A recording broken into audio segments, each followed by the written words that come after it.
Welcome back to Mallu football. അങ്ങനെ Manchester യുണൈറ്റഡിന്റെ ഈ സീസൺ അവസാനിച്ചതായിട്ട് പ്രഖ്യാപിക്കുന്നു. എല്ലാവരും പിരിഞ്ഞു പോവുക, അടുത്ത സീസണിൽ വീണ്ടും കാണാം.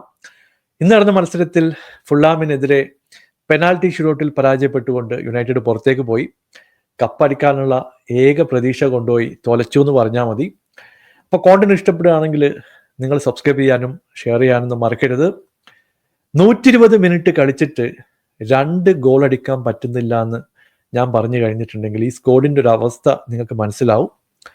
20ഓളം ചാൻസുകൾ മാഞ്ചസ്റ്റർ യുണൈറ്റഡ് ഈ കളിയിൽ ക്രിയേറ്റ് ചെയ്തു. 9 ഷോട്ടുകൾ ടാർഗറ്റിലേക്ക് എത്തി. പക്ഷേ ഫൈനൽ തേർഡിൽ ടാപ്പിനായിട്ടുള്ള 3-4 ചാൻസുകൾ മിസ് ചെയ്തതാണ് ഇന്നത്തെ പരാജയത്തിന്റെ പ്രധാനപ്പെട്ട കാരണം എന്ന് പറയേണ്ടി വരും. കാരണം ഞാൻ പെനാൽറ്റി ഷൂട്ടൗട്ടിൽ ആരെയും കുറ്റം പറയുന്നില്ല. അതൊരു 50-50 ചാൻസ് ആണ്. ചിലപ്പോൾ ഗോൾ കീപ്പർ സേവ് ചെയ്യാം, it's part of the game. പക്ഷേ എന്തിനാണ് ഈ കളി പെനാൽറ്റി വരെ എത്തിച്ചത് എന്നുള്ള പ്രധാനപ്പെട്ട ഒരു ചോദ്യമുണ്ട്. അതിനു മുമ്പ് ജയിക്കാനുള്ള ഒരുപാട് ചാൻസുകൾ യുണൈറ്റഡ് കൺവേർട്ട് ചെയ്തിട്ടില്ല എന്നുള്ളത് വളരെ വ്യക്തമാണ്. ഇന്ന് 1-2 പ്ലേയേഴ്സിനെ പറ്റി എടുത്തു പറയേണ്ടതുണ്ട്. 1 ഗർനാച്ചോ, 2 റാസ്മസ് ഹോയ്ലാൻഡ്. ഗർനാച്ചോ ഇന്ന് നന്നാവും, അടുത്ത മാച്ചിൽ പുള്ളി തിരിച്ചു വരാൻ പോകുന്നു, അടുത്ത സീസണിൽ ഗർനാച്ചോ നെക്സ്റ്റ് ലെവലായിരിക്കും. ഇതൊക്കെ കേൾക്കാൻ തുടങ്ങിയിട്ട് കുറേ മാച്ചുകളായി. ഇന്ന് ഫൈനൽ തേർഡിൽ ഒരു 3-4 പ്രാവശ്യം പുള്ളി 18 യാർഡ് ബോക്സിലേക്ക് കയറി വന്ന് ലിനോക്ക് ഷോട്ട് എടുക്കുന്നതിന് പകരം പാസ് കൊടുക്കുന്ന ഓപ്പർച്യൂണിറ്റി ആയിട്ടാണ് എനിക്ക് തോന്നിയിട്ടുള്ളത്. എന്താണ് ഫൈനൽ തേർഡിൽ പുള്ളിയുടെ പ്രശ്നം എന്ന് എനിക്ക് മനസ്സിലാവുന്നില്ല. ലെഫ്റ്റ് വിങ്ങിൽ നിന്ന് പുള്ളി കൊടുക്കുന്ന ക്രോസ് ചെന്ന് വീഴുന്നത് നോമാൻസ് ലാൻഡിലാണ്, അല്ലെങ്കിൽ ബോക്സിന് പുറത്ത് നിൽക്കുന്ന ഷോട്ട് ഡയറക്റ്റ് ആയിട്ട് സിക്സർ ആയിട്ട് ഗാലറിയിലേക്ക് പോകുന്നു. ഈ ഡിസിഷൻ മേക്കിംഗ് ഇഷ്യൂസ് കഴിഞ്ഞ കുറെ മത്സരങ്ങളായിട്ട് ഗർനാച്ചോക്ക് ഉണ്ട്. പിന്നെ ഹോയ്ലാൻഡ് കളിക്കുന്നുണ്ടോ ഇല്ലയോ എന്ന് നമ്മൾ സൂക്ഷിച്ച് നോക്കിയാൽ മാത്രമേ മനസ്സിലാവും. കാരണം ചിലപ്പോൾ പുള്ളി കളിക്കുന്നുണ്ടെന്ന് പോലും നമുക്ക് കാണാൻ പറ്റില്ല. 18 മത്സരങ്ങളായിട്ട് ഹോയ്ലാൻഡ് സ്ട്രഗിൾ ചെയ്യാണ്. ഇവിടെ എന്താണ് പ്രശ്നം എന്ന് ഇതുവരെ മനസ്സിലാവുന്നില്ല. നമ്മൾ ഫുള്ളാമിന് ക്രെഡിറ്റ് കൊടുത്തേ മതിയാവും. 1-2 പേരുകൾ എടുത്തു പറയേണ്ടതുണ്ട്. ഡിഫൻസിൽ കളിച്ചിട്ടുള്ള ബാസിയുടെ ഇന്നത്തെ പെർഫോമൻസ്. പുള്ളി ഇന്ന് ഗോൾ സ്കോർ ചെയ്തു.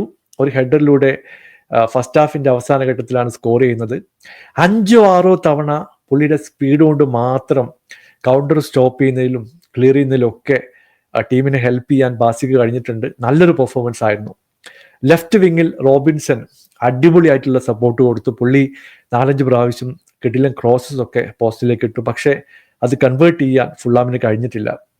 ഇന്ന് മാഞ്ചസ്റ്റർ യുണൈറ്റഡിന് വേണ്ടി കളിച്ചിട്ടുള്ള എനിക്കൊരു ബെസ്റ്റ് പ്ലെയർ ആയിട്ട് തോന്നിയത് ഡീലിറ്റിന്റെ പെർഫോമൻസ് ആണ്. ഡീലിറ്റ് ഇന്ന് 2-3 തവണ ലിൻഡലോഫിനെ രക്ഷിച്ചു എന്ന് പറയേണ്ടി വരും. പോസ്റ്റിനകത്ത് പുള്ളിയാണ് സ്ലൈഡിങ് ടാക്കിളൊക്കെ വെച്ചിട്ട് ബോൾ ക്ലിയർ ചെയ്യുന്നത്. കൃത്യമായിട്ടുള്ള റണ്ണ്, കൗണ്ടർ സ്റ്റോപ്പ് ചെയ്യുന്നു. ബ്രില്യൻ പെർഫോമൻസ് ആയിരുന്നു. Credit to De Ligt. പുള്ളിയെ മാറ്റി നിർത്തി കഴിഞ്ഞിട്ടുണ്ടെങ്കിൽ ബാക്കിയൊക്കെ കണക്കായിരുന്നു.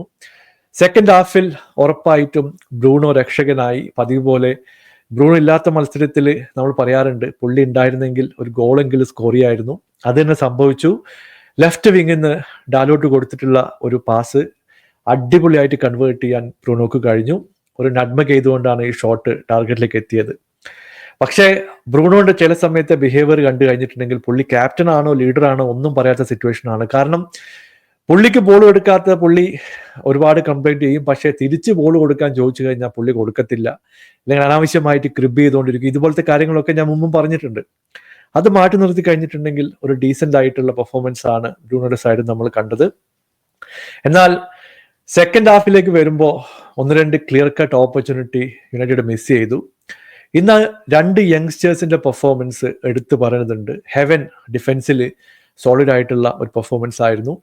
ഓബി ഓഫൻസീവ് സൈഡിൽ നിന്ന് വളരെ വളരെ പോസിറ്റീവായിട്ടുള്ള 3-4 മൊമെന്റ്സ് ഒക്കെ ഉണ്ടായിരുന്നു. പക്ഷേ പുള്ളി കിട്ടിയ ഒരു ടാപ്പിനൊക്കെ എങ്ങനെയാണ് മിസ് ചെയ്തതെന്ന് ഒരു ഐഡിയ ഇല്ല.